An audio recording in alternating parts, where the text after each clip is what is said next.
नमस्कार मंडळी, काल मी तुम्हाला टिक्की दाखवली होती सोयाबीन वगैरे यूज करून. तर आज थोडीशी वेगळ्या पद्धतीने आज पुन्हा शेअर करणार आहे. आज मी रताळ्याची टिक्की बनवत आहे. वेगवेगळ्या गोष्टी त्याच्यात जातात, ते वन बाय वन आपण बघूया.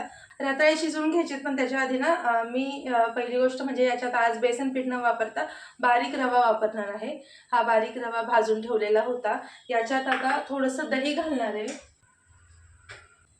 साधारण 2 चमचे दही आणि थोडंसं पाणी घालते. हे का करते मी आधीच, तर रवा थोडासा भिजेल ना त्यासाठी 5 ते 10 मिनिट रवा भिजवून ठेवायचा. आपलं कुकर वगैरे होतोय ना तोपर्यंत होऊन जाईल. हे बघा असं ठेवलंय मी. हे बाजूला ठेवून देऊया. हे मी धुवून घेतलेत, हे राहू दे, हे उद्या वगैरे यूज करेन. एवढेच आता मी कुकरला लावून घेते. वॉश केलेत, पाणी घालून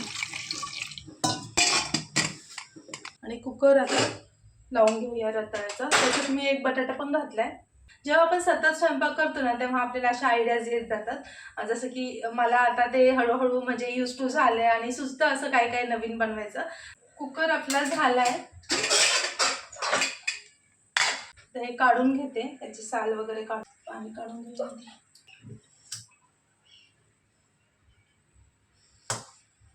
हे बटाटा आणि रताळा मी साल काढून घेतलंय, त्याला बारीक करून घेऊया. आता याच्यात आपण हा जो रवा भिजवला होता ना तो घालूया. 15 ते 20 मिनिट छान रवा भिजलेला आहे. आता यामध्ये मी घालणार आहे पनीर. ह्या ज्या सगळ्या वस्तू आहेत ना ह्या मी रँडमली टाकते, म्हणजे नाही का जे आपल्याला सुचेल तसं. फक्त एक गोष्ट लक्षात ठेवायची की हेल्दी असायला हवं.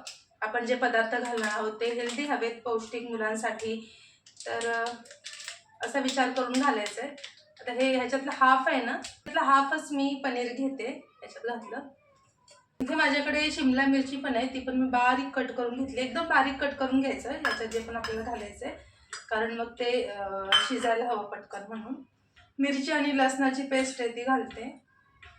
बाकी जे साहित्य आहे ना ते सगळं आपण काल घातलं होतं ना ते सगळंच आहे. कोथिंबीर घातली. म्हणजे आतापर्यंत ज्या वस्तू टाकल्या ना त्या थोड्या वेगवेगळ्या असतात, पण बाकी आता हे मसाले वगैरे सगळं सेमच असणार आहे. मीठ घालूया चवीनुसार, ओवा घालूया,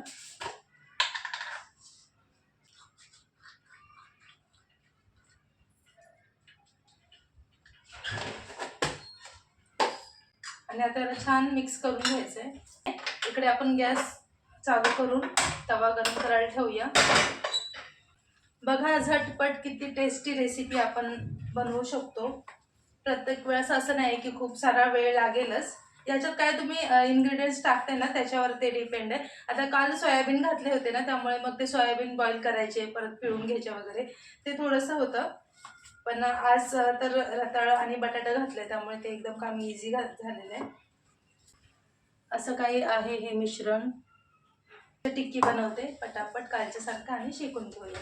माझं नेहमी असं असतं की मुलांना टेस्टी तर देतोच आपण, त्यासोबत हेल्दी पण काहीतरी गेलं पाहिजे. आणि अशा वस्तू जे मुलं खात नाहीत ना ते असं म्हणजे याच्यामधून आपण देऊ शकतो. तर रताळा बघा आधी इतकं आवडीने खात नाही, कधी दिलं तर खाल्लं तरी खूप कमी क्वांटिटीमध्ये खातो.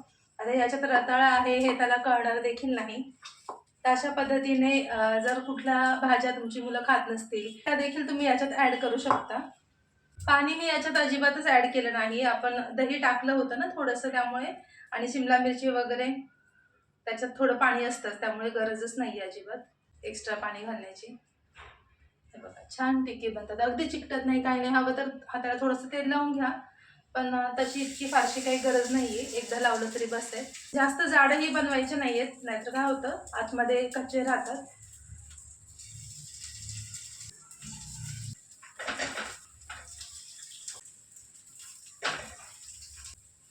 गरम इतकं होतंय.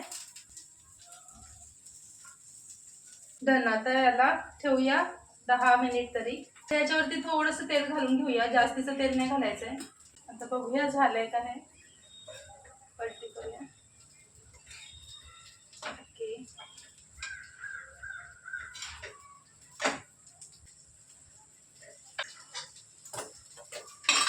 आता पुन्हा थोड्या वेळाला ठेवून द्यायचं.